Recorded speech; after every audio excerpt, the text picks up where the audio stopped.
चाणक्य कहते हैं कि स्त्री केवल शरीर नहीं है, वह शक्ति का स्रोत है। उसके शरीर के हर अंग में एक विशेष भाषा छिपी है। उसकी चाल, उसकी दृष्टि, उसकी वाणी और यहां तक कि उसका शरीर विन्यास भी कुछ कहता है।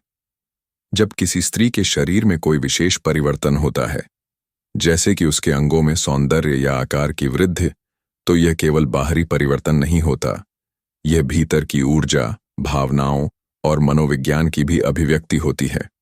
अब प्रश्न उठता है, जब कहा जाता है कि जिस स्त्री के बड़े होते हैं उसका रहस्य क्या है, तो इसका क्या अर्थ है? चाणक्य के अनुसार स्त्री के शरीर में वृद्धि या परिवर्तन उसके जीवन के किसी गहरे मोड़ का संकेत होता है। यह संकेत हो सकता है उसके भावनात्मक जगत के विस्तार का, उसकी यौन ऊर्जा के जागरण का, या फिर उसके आत्मविश्वास और आकर्षण के बढ़ने का। चाणक्य ने स्त्री को एक रहस्यमय ग्रंथ कहा है, जिसे केवल वह व्यक्ति पढ़ सकता है जो उसकी आंखों की भाषा समझता है। उन्होंने कहा, नारी स्वभावम देवो न जानाति, कवि जानाति। अर्थात स्त्री के स्वभाव को स्वयं देवता भी पूरी तरह नहीं समझ पाते, केवल कवि, कलाकार या ज्ञानी व्यक्ति ही उसके रहस्य को थोड़ा बहुत जान पाता है। जब किसी स्त्री के अंगों में सौंदर्य बढ़ता है, तो इसका अर्थ यह नहीं कि केवल उसका शरीर बदल रहा है, बल्कि उसकी काम शक्ति और प्राण शक्ति बढ़ रही होती है। यह वही ऊर्जा है जो उसे आकर्षक बनाती है, जो उसके चेहरे पर तेज लाती है और जो पुरुष को उसकी ओर खींचती है। चाणक्य कहते हैं, जहां ऊर्जा है वहीं आकर्षण है। स्त्री की सुंदरता केवल रूप का खेल नहीं, बल्कि ऊर्जा का परिणाम है। जब उसके शरीर में ऊर्जा का प्रवाह बढ़ता है, तो स्वाभाविक रूप से उसके अंगों में भी परिवर्तन आता है। यह प्रकृति का नियम है। यह वृद्धि उसके भीतर के नारीत्व के जागरण का संकेत होती है।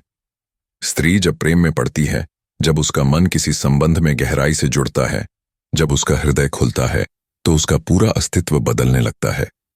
उसकी आंखों में कोमलता आ जाती है, उसकी चाल में लय आ जाती है और उसके शरीर में सौंदर्य का विस्तार होने लगता है। यही वह समय होता है जब वह अपने पूर्ण नारीत्व में खिलने लगती है। चाणक्य कहते हैं, स्त्री तब सबसे अधिक सुंदर होती है जब वह भीतर से प्रसन्न होती है। अर्थात उसके शरीर का सौंदर्य, उसके अंगों का आकार या आकर्षण, यह सब उसके मन की स्थिति से जुड़ा है। जो स्त्री प्रेम, सुरक्षा और सम्मान महसूस करती है, उसका शरीर स्वाभाविक रूप से निखरता है। यह भी एक रहस्य है जिसे आज की आधुनिक विज्ञान भी स्वीकार करता है कि स्त्री के हार्मोनल परिवर्तन, भावनात्मक स्थिरता और मानसिक आनंद का गहरा संबंध उसके शरीर के विकास और आकर्षण से है। जब वह तनावग्रस्त होती है, तो उसका सौंदर्य घटता है। जब वह प्रेम में होती है, तो उसका सौंदर्य बढ़ता है। और यही वह गुप्त विज्ञान है जिसे चाणक्य बहुत पहले जान चुके थे। आचार्य चाणक्य ने कहा था, जहां नारी हर्षित होती है, वहां लक्ष्मी बसती है। यह वाक्य केवल प्रतीक नहीं है, बल्कि गहरी सच्चाई है। जिस घर में, जिस जीवन में किसी स्त्री को सुख और सम्मान मिलता है, वहां समृद्धि आती है, क्योंकि वह ऊर्जा जो उसके भीतर प्रकट होती है, वह वातावरण को भी दिव्य बना देती है। अब जिस स्त्री के बड़े होते हैं, इसका अर्थ चाणक्य के नजरिए से केवल शारीरिक नहीं है। इसका अर्थ है, जिस स्त्री का नारीत्व विस्तार पा रहा है, जो भीतर से परिपक्व हो रही है, जिसकी इच्छाएं, संवेदनाएं और भावनाएं गहराई पा रही हैं, उसका रहस्य यह है कि वह अब केवल एक स्त्री नहीं रही, वह अब शक्ति बन रही है।